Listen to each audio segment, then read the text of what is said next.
కలియుగ దైవం శ్రీ వెంకటేశ్వర స్వామి నడియాడిన సప్తగిరిలో చిదంబర రహస్యాలు ఎన్నో.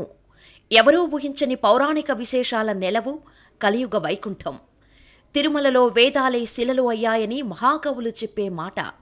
అడుగడుగునా అంతుచిక్కని ఎన్నో రహస్యాలు, మరెన్నో ప్రశ్నలకు సమాధానం హైందవ శాస్త్రంలోని భద్రంగా లిఖించబడినదని వేద పండితుల వాదన. వాటిని రుజువు చేసేవే శిలాశాసనాలు. ఇలా శాస్త్రోతంగా ఏర్పడిన ఆలయాల్లో అభిషేకాది ధూపదీప నైవేద్యాలతో వెలిసిన మూలమూర్తికి ఆరాధన చేస్తారు. అన్ని ఆలయాల్లో చేసే ఆరాధనలు ఓ ఎత్తు. శేషాచలంపై శ్రీనివాసుడు కొలువై ఉంటే అంజనాద్రి పర్వతం కింద కొలువైన గోవిందరాజస్వామి ఆలయంలో పూజా నివేదనే వేరు. శ్రీవారి అన్నగారైన గోవిందరాజునికి పూజా నివేదనలో అభిషేకం ఎందుకు చేయరు? శుద్ధతో స్వామివారి ప్రతిమ ప్రతిష్ఠించాల్సిన ఆవశ్యం ఎందుకు వచ్చింది? మంచినీళ్ల కుంటలో ఒంటరిగా ఉన్న గోవిందరాజ పెరుమాళ్లకు సంబంధమేంటి? 10వ శతాబ్దంలో తమిళనాడులోని చిత్రకూటం, నేడు చిదంబరంగా పేరుగాంచిన ప్రదేశంలో పల్లవులు దేవేరులతో కలిసి ఉన్న గోవిందరాజ పెరుమాళ్ ఆలయాన్ని నిర్మించారు. అనేక ఆలయాలను దక్షిణ భారతదేశంలో పలు ఆలయాలు నిర్మించారు. అప్పటి నుంచి చిదంబరంలో వరదరాజస్వామికి సమానంగా పూజలు అందుకునే దేవదేవుడు శ్రీ గోవిందరాజులు. పల్లవుల తర్వాత రాజ్యాధికారంలోకి వచ్చిన చోళరాజులు శైవ ఆరాధకులు. విష్ణుమూర్తి దేవునిగా పరిగణలోకి తీసుకునేవారు కాదు. దీంతో వైష్ణవ ఆలయాలపై దాడులకు పాల్పడేవారు.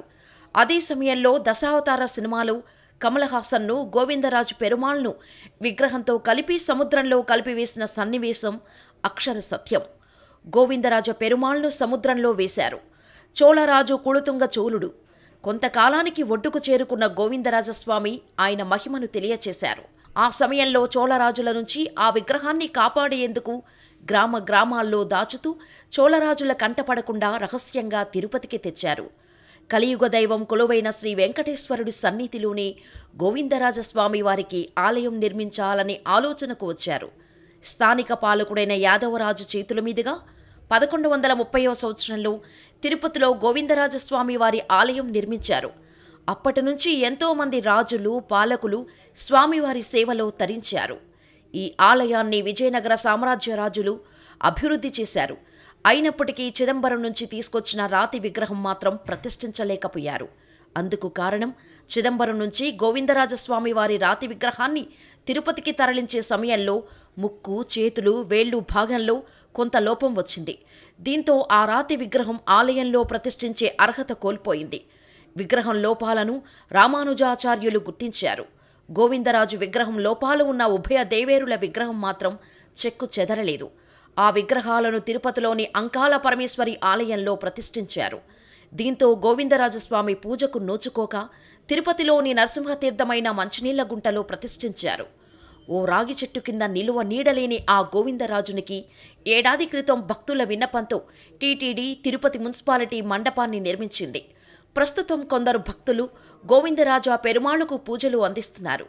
చిత్రకూటం నుంచి తెచ్చిన విగ్రహం పూజకు నోచుకోకపోవడంతో మరో విగ్రహాన్ని మలచాలని, నిష్ణాతులైన శిల్పులకు అప్పగించాలని యాదవరాజుకు రామానుజాచార్యులు ఆదేశించారు.